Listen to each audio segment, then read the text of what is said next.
Diu Bharatiya Janata party દ્વારા 46મા સ્થાપના દિવસની ભવ્ય ઉજવણી કરવામાં આવી। જય શ્રી રામ, જય શ્રી રામ, જય શ્રી રામ, જય શ્રી રામ, જય જય।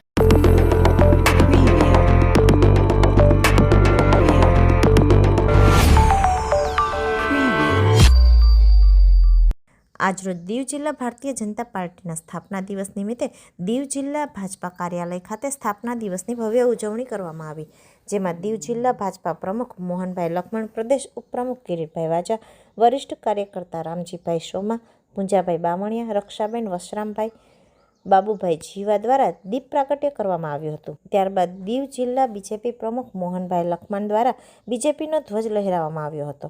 ત્યારબાદ હોદ્દેદારો, કાર્યકર્તાઓએ એકબીજાને મીઠાઈ ખવડાવી તથા ફટાકડા ફોડી બીજેપીની 46મી સ્થાપના દિવસની ઉજવણી કરી હતી, જેમાં બહોળી સંખ્યામાં ભારતીય જનતા પાર્ટીના કાર્યકરો, ભાઈ બહેનો ઉપસ્થિત રહ્યા હતા।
વંદે માતરમ, વંદે માતરમ,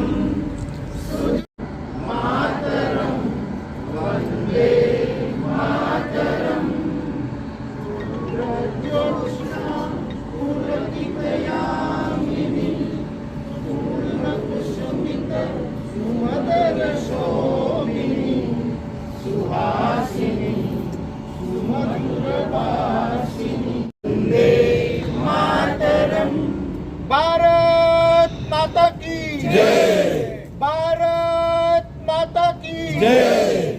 વિશ્વ અને રાજનૈતિક સંગઠનનું મોટામાં મોટું સંગઠન એવું ભારતીય જનતા પાર્ટીના આજે 46મો સ્થાપના દિનની નિમિત્તે હું દીવ બીજેપી પરિવાર વતી આપ સૌને શુભેચ્છા પાઠવું છું।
વિશ્વનો સૌથી મોટો રાજનીતિક સંગઠન ભારતીય જનતા પાર્ટીના 46મા સ્થાપના દિવસની હું ભારતીય જનતા પાર્ટી પરિવાર વતી સૌને હાર્દિક શુભેચ્છા પાઠવું છું. અને સાથે સાથે આ મોટું વિશાળ જે અમારું ભારતીય સંગઠન છે, જેના પાયામાં જે બીજ રોપાય છે, એવા મહાપુરુષોને પણ ચરણોમાં નમન કરું છું. અને સાથે આજે અમારા અહીંયા બીજેપી કાર્યાલય ઉપર અમારા સંગઠનના સિનિયર કાર્યકર્તાઓ, સંગઠનના પદાધિકારીઓ અને કાર્યકર્તાઓ બહુ મોટી સંખ્યામાં ઉપસ્થિત રહી અને આજે સ્થાપના દિવસ મનાવવામાં આવ્યો. અને રાષ્ટ્ર લેવલ ઉપર પણ પૂરા દેશના અંદરમાં 6 થી 12 તારીખની અંદર વિવિધ કાર્યક્રમો આયોજન થવા જઈ રહ્યા છે. એના ભાગરૂપે દીવમાં પણ આગામી કાર્યક્રમ કરવાના છે. આ સાથે હું આજે શ્રી રામ ભગવાનનો જન્મ મહોત્સવ રામનવમી નિમિત્તે ભારતીય જનતા પાર્ટી પરિવાર વતી સૌને સુખી, સમૃદ્ધિ અને પોતાના જીવનમાં આગળ પ્રગતિ કરે, તેમજ અમારા રાષ્ટ્રીય લેવલ ઉપર યશસ્વી વડાપ્રધાન નરેન્દ્ર મોદીજીના નેતૃત્વમાં રાષ્ટ્ર પણ પ્રગતિ કરે અને વિશ્વગુરુ બને એવી રામ ભગવાનના ચરણોમાં મારી પ્રાર્થના છે. દરેક લોકોને મારી શુભેચ્છા છે. જય શ્રી રામ, વંદે માતરમ, ભારત માતા કી જય.